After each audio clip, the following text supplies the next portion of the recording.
জান্নাতের ভিতরে তিনটা জিনিস থাকবে না। তার মধ্যে এক নাম্বার হচ্ছে জান্নাতের ভিতরে অসুস্থতা থাকবে না। দুনিয়াতে আমাদের সর্দি হয়, কাশি হয়, কিন্তু বান্দা যখন জান্নাতে যাবে বান্দার কখনো সর্দি কাশি হবে না, বান্দা অসুস্থতা ভোগ করবে না। দুই নাম্বার, জান্নাতের ভিতরে কোনো মানুষ বুড়া হবে না। নবীজি বললেন, যেই সকল বান্দারা জান্নাতে প্রবেশ করবে আল্লাহ তাআলা তাদেরকে 30 বছরের বড়া যৌবন দিয়ে জান্নাতে প্রবেশ করাবেন। সুবহানাল্লাহ। অর্থাৎ এখন যাদের বয়স 70, 80, 90 হয়ে যাবে, তারা যখন জান্নাতে প্রবেশ করবে আল্লাহ তাআলা তাদেরকে 30 বছরের যৌবন দিয়ে 30 বছরের যুবক বানিয়ে তাদেরকে জান্নাতে প্রবেশ করাবেন। সুবহানাল্লাহ। এরপর 3 নাম্বার হচ্ছে জান্নাতের ভিতরে কোনো মৃত্যু হবে না। বান্দা যখন একবার জান্নাতে প্রবেশ করবে, দুনিয়াতে বান্দার মৃত্যু হওয়ার পর পরকালে যখন বান্দাকে জীবিত করা হবে তখন বান্দা পরকালে অনন্ত বছর, কোটি কোটি বছর থাকবে, বান্দা কখনো মৃত্যুবরণ করবে না। তাহলে জান্নাতের ভিতরে 3টা জিনিস থাকবে না। 1 নাম্বার, জান্নাতের ভিতরে কেউ অসুস্থ হবে না। 2 নাম্বার, জান্নাতের ভিতরে কোনো মানুষ বুড়া হবে না। আপনি জান্নাতে যাওয়ার পর লক্ষ লক্ষ কোটি কোটি বছর থাকার পরেও আপনি কখনো বুড়া হবেন না। 3 নাম্বার, জান্নাতের ভিতরে কখনো মানুষ মৃত্যুবরণ করবে না।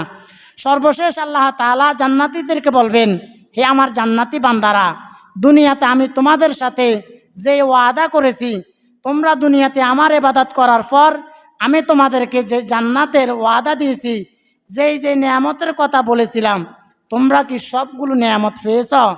তোমাদেরকে দুনিয়াতে আমি যে নেয়ামতের কথা বলেছি, আজকে কি তোমরা আমার কাছ থেকে সবগুলো নেয়ামত পেয়েছ? বান্দা তখন বলবে, আল্লাহ, আপনি আমাদের সাথে যা যা ওয়াদা করেছেন, আমাদেরকে যে নেয়ামত দেওয়ার কথা বলেছেন, আমরা সব নেয়ামত পেয়েছি, আমাদের আর কোনো নেয়ামত পাওয়ার বাকি নাই।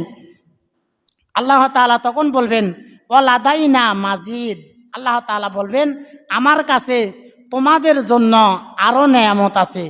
বিশ্বনবী সাল্লাল্লাহু আলাইহি ওয়াসাল্লাম তখন আল্লাহকে বলবেন, হে আল্লাহ, তোমার এই মুমিন বান্দারা তোমাকে না দেখে সারা জীবন তোমার ইবাদত করেছে, তোমার বিধান মেনেছে, তোমার হুকুম মেনেছে, তোমার উপরে ঈমান এনেছে, তারা তো এখনো তোমাকে দেখে নাই, তুমি কি তোমার বান্দাদেরকে দেখা দিবে না?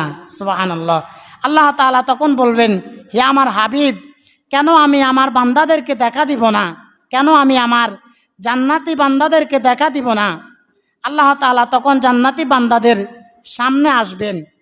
ফেরেশতারা তখন সারিবদ্ধভাবে একজন আরেকজনের সাথে সারিবদ্ধভাবে দাঁড়িয়ে যাবেন।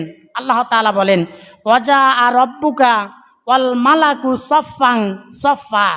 আল্লাহ তাআলা বলবেন, ফেরেশতারা সারিবদ্ধভাবে দাঁড়িয়ে যাবে। আল্লাহ তাআলা তার 70,000 নূরের পর্দা সরিয়ে নেবেন।